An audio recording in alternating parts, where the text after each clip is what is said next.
சாந்தி. அவ்யக்த சமிகை 5 பிப்ரவரி 2025.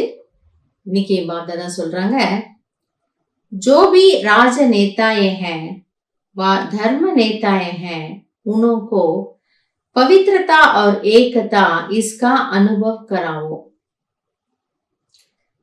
इसी की कमी के कारण दोनों सत्ताएं कमजोर हैं.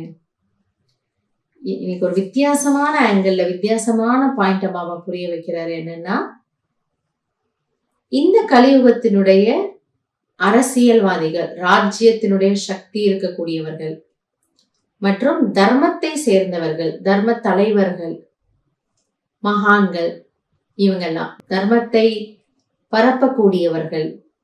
இவங்க முன்னாடி நீங்க ஒரு விஷயத்தை ப்ரூவ் பண்ணுங்க, ஒரு விஷயத்தை அவங்க முன்னாடி சாம்பிளா நீங்க எடுத்து காட்டுங்க. என்னன்னா, தூய்மை மற்றும் ஒற்றுமை. ஏன்னா பாபா சொல்லாரு, இந்த ரெண்டு சக்திகளுமே, தர்மத்தின் சக்தி மற்றும் ராஜ்யத்தினுடைய சக்தி, இது ரெண்டுமே இந்த ரெண்டு விஷயத்துல குறைவாக இருக்கு. அங்க தூய்மை குறைவாக இருக்கு, அங்க ஒற்றுமை குறைவாக இருக்கு. धर्म सत्ताहीन बनाने का विशेष तरीका है पवित्रता को सिद्ध करना. அப்ப அந்த தர்மத்தினுடைய சக்தி ஏன் அங்க குறைஞ்சு போயிருக்கு அப்படின்னா, அவர்கள் கிட்ட ஒரு நியமம் இல்ல, ஒரு கோட்பாடு, ஒரு விதிமுறை இல்ல. அதனால அவர்களிடம் இருந்திருக்கக்கூடிய அந்த தூய்மையினுடைய சக்தி ரொம்ப குறைவா இருக்கு.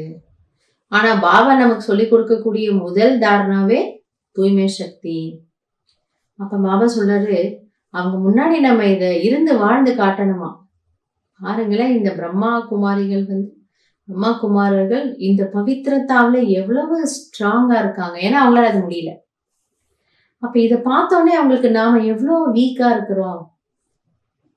நம்மளால செய்ய முடியாததை இந்த கிரகஸ்தத்துல இருக்கிறவங்க இவங்க ஃபாலோ பண்ணி ப்ரூவ் பண்ணி காட்டுறாங்களே அப்படிங்கறதா அவங்களுக்கு கண்ணை திறக்கும். ஸோ இதை நீங்க தூய்மையை கடைபிடிச்சு காட்டுங்க, தர்மத்தின் சக்தியை அவங்களுக்கு புரிய வைக்கிறதுக்கு.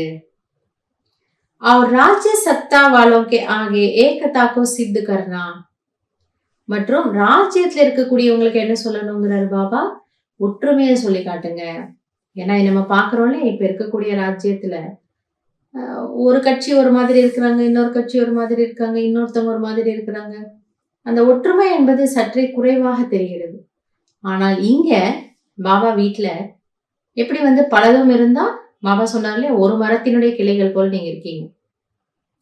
சோ அவங்க இதை பார்த்து அதிசயப்படணுமா, வியந்து போகணுமா, இவங்க எப்படி வேற வேற தர்மத்துல இருக்கிறவங்க, இல்ல வேற வேற நாட்டை சேர்ந்தவங்க, ஆனா இவங்க எல்லாரும் ஒன்ன போல இருக்கிறாங்க, ஒரே ஸ்ரீமத், உன்னை போல பேசுறாங்க, உன்னை போல நடக்கிறாங்க, உன்னை போல இருக்காங்க, உன்னை போல யோகா பண்றாங்க. அந்த ஒற்றுமை அவர்களை வியப்புல ஆழ்த்தணும். அது அவங்களுக்கு, ராஜ்யத்துல இருக்கிறவங்களுக்கு நம்முடைய ஒற்றுமை ஒரு உதாரணமாக கண்ணுக்கு தெரியணும். எனவே பாபா நமக்கு இன்னைக்கு 2 ஹோம்வொர்க் கொடுக்கிறாரு. ஒண்ணு தூய்மை மற்றும் ஒற்றுமையினுடைய தாரணையின் மூலமாக பாபாவை வெளிப்படுத்தக்கூடிய காரியத்தை நம்ம கண்டிப்பா செய்யணும். நல்லது. ஓம் சாந்தி.